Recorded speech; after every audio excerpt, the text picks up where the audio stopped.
So,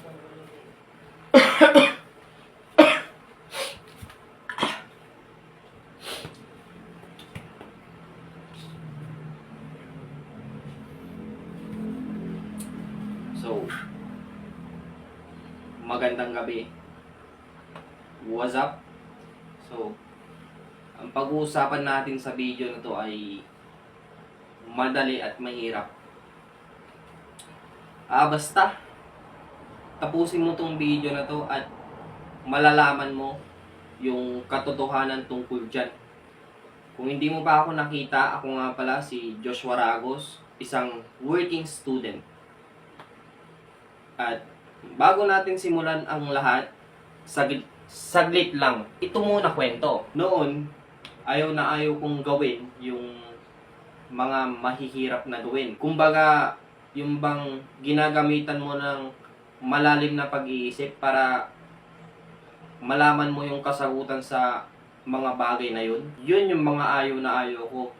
At ang gusto ko dati ay yung mga bagay na madali lang. Yung kumbaga, hindi mo na kailangan mag-isip pa ng mga malalalim. Dahil nga, ayoko na pagtrabahuin yung isip ko. Dahil gusto ko mag-relax yung isip ko. Kumbaga sa eskwelahan mas gusto ko yung subject na Filipino kaysa yung English.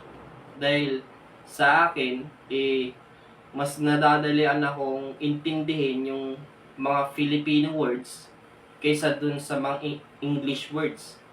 Kasi nga, Filipino ako Yun yung madalis para sa akin. Kaya yung mga gusto kong bagay na gawin na sa pagkakaalam ko mahirap, hindi ko na lang yung gagawin.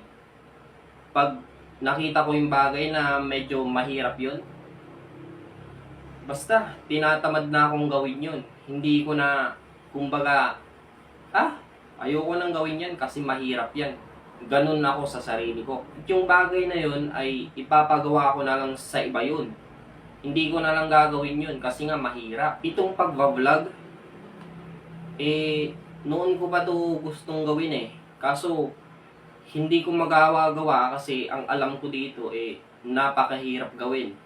Kumbaga, pumasok sa isip ko na mahirap humarap sa camera, mahirap mag-edit ng video.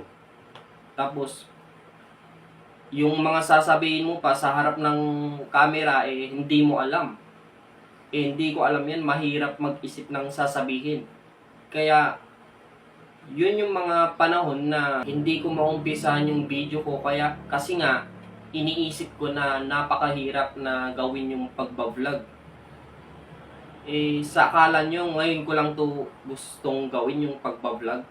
Hindi. Noon ko pa to gustong gawin. Tagal-tagal na ng panahon. Ngayon ko lang naumpisahan. Kumbaga, hindi ko agad naumpisahan kasi nga sa mga pag-iisip ko na hindi naman pala nakakatulong yun para sa akin.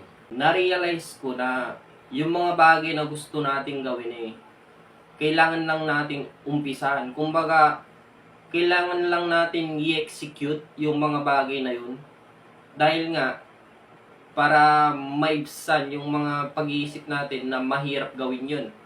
Dahil sa paggawa natin ng mga bagay na gusto natin, na akala natin mahirap, doon tayo nakakakuha ng experience, ng mga experience.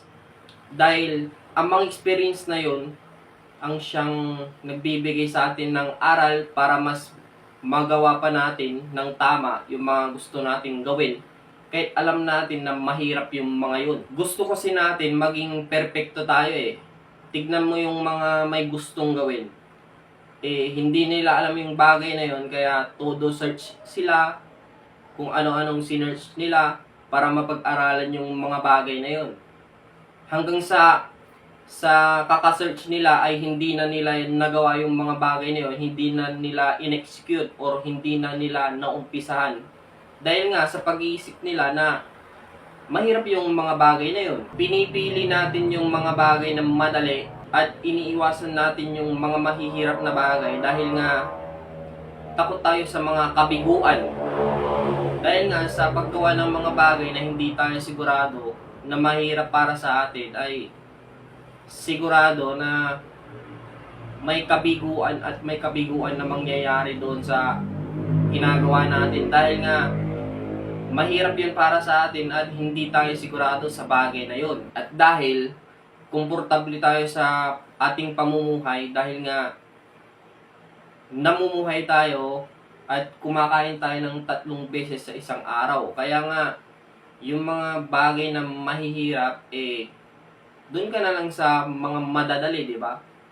Kasi nga, nahihirapan ka dun sa mga bagay na mahihirap Kaya mas pinipili natin palagi yung mga bagay na madadali kasi nga mas komportable tayo doon.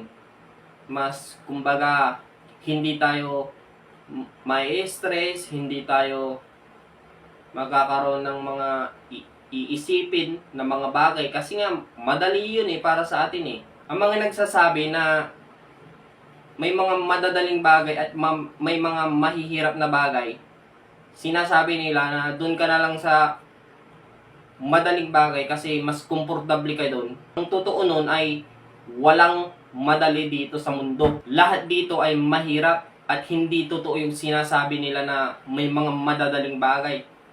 Dahil lahat ay mahirap dahil nga yung isang bagay ay binibigyan mo ng effort, binibigyan mo ng oras at pinagpapaguran mo yung isang bagay kahit na madali yan.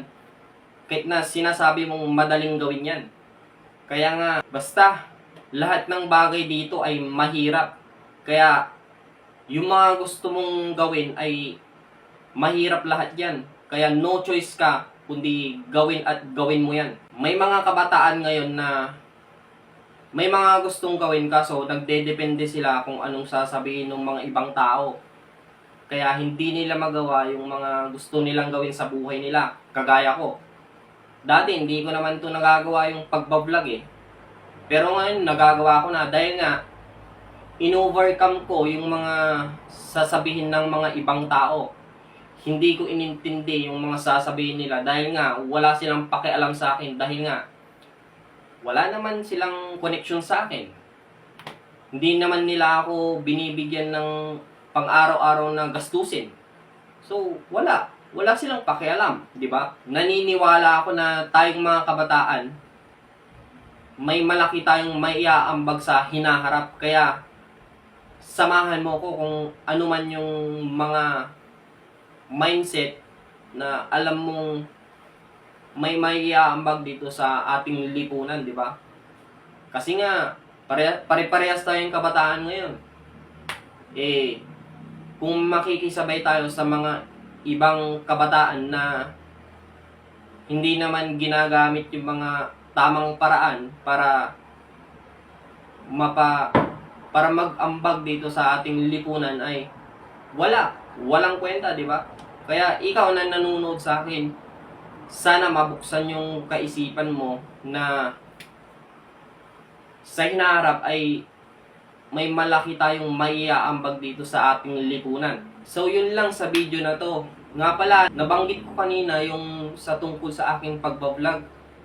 Sana suportahan mo ko at huwag mong kalimutang i-like at i-comment mo na din dyan yung mga ugaling alam mo na makapag-aambag dito sa ating lipunan. At i-follow mo na din ako sa aking FB. Salamat at lagi lang nating sipagan at galingan